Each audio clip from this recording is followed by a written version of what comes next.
Back when Torghast was released, the entrances to the hallways leading up to the Lost Souls gave a feeling of unknown. This is where your character first makes contact with this place, and suddenly you realize that this might be it. A place where you can spend time exploring claustrophobic places, dangerous enemies, and discover never before seen powers.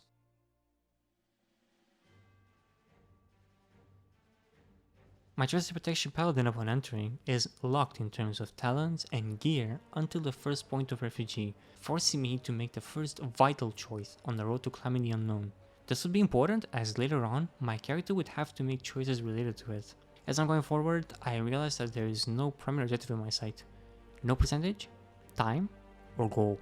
I was free to go ahead as I wished, taking each and every pack the way I imagine is the best. At the start of this maze, I was greeted with an orb called Anima Power. Advancing, I would find more present as a reward for checking every hallway, the bravery of taking on most packs, or just smashing the phylacteries spread around the labyrinth. This reproduces a sense of power growth. The greed eventually gets punished as sometimes you get ambushed for these. While collecting these orbs, I noticed that the powers I get stack, making my paladin feel like a secret weapon, prepared to take on whatever she encounters. Scattered around are also souls. Over the span of me freeing these souls, I perceived the buff they would give me, rising the trajectory of my power. Floor after floor, I would do these things, admiring the numerous vistas spread around this place. I grasped that my paladin was taking damage all the time from the torment present in these soul forges. This prompted me to continue. I reached the last floor and my character feels like a raid boss. As I came my last encounter, I understand that this is it. All I could was be filled with joy as I get my soul ash and run outside.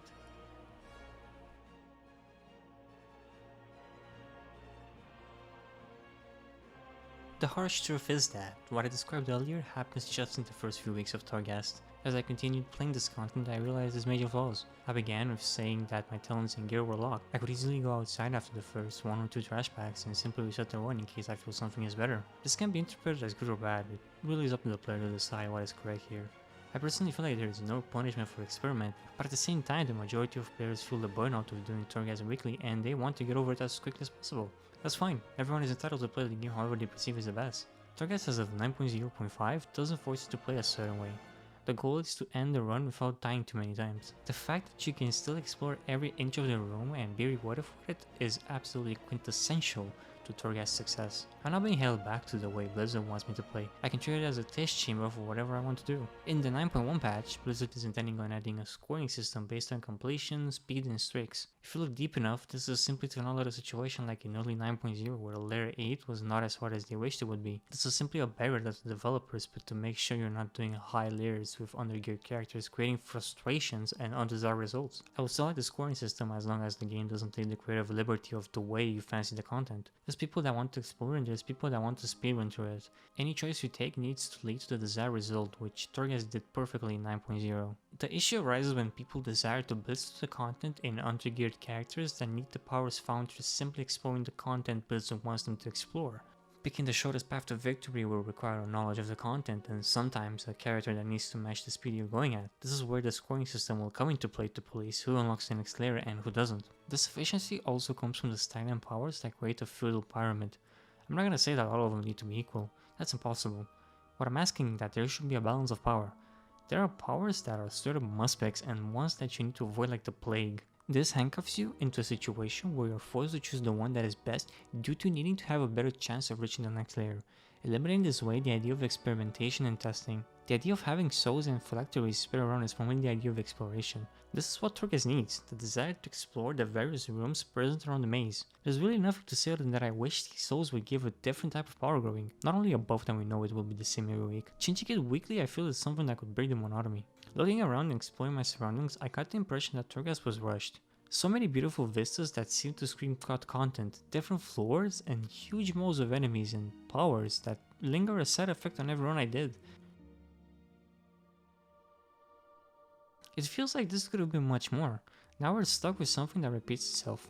I might sound like a spoiled kid as the current instances are more than beautiful. Whatever people say, the art team struck again. I just wish there would be more randomness to all this. The more I did Torghast, the more I would recognize these rooms and enemies. It feels bland after a while.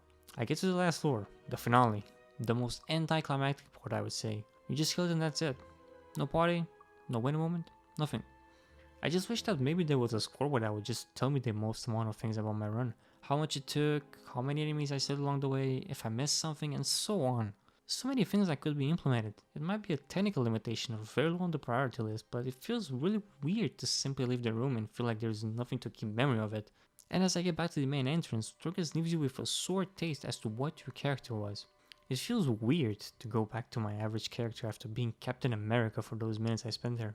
I wish that something could be done with that. I really do. It is so much fun to have an exaggerated amount of power flow into your character and after just simply taken away.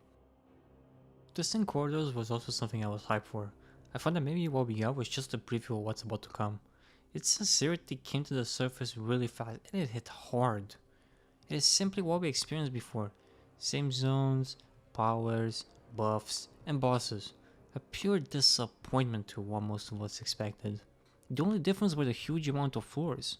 But why? Why increase it to so many floors? We already experimented with the other 6 wings. This is something that was unenjoyable and after playing it I just had to stop at layer 4. I already saw these zones. It is not different. Most people that completed it, they did it just because of the layer 8 mount.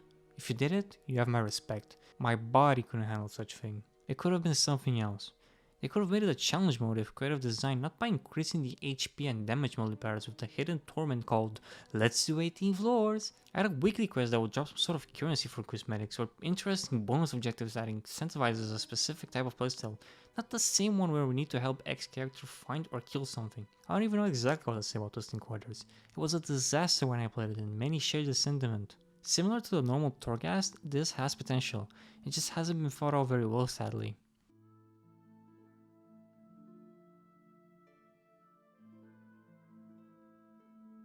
I'm in the minority when I say that I look forward to Torghast in the future 9.1 patch. I wish this is it, the time that Torghast would become the thing it started as for me. The freshness it provided at the start of the Shadowlands is something unique that few types of content give to you. It's something that we really shouldn't pass on.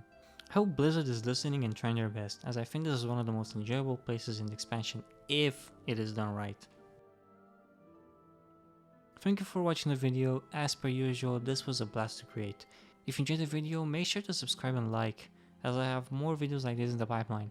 Comment if you feel I missed something that was important or just your opinion about Torghast. Thank you for watching again, I hope you have a wonderful day, peace!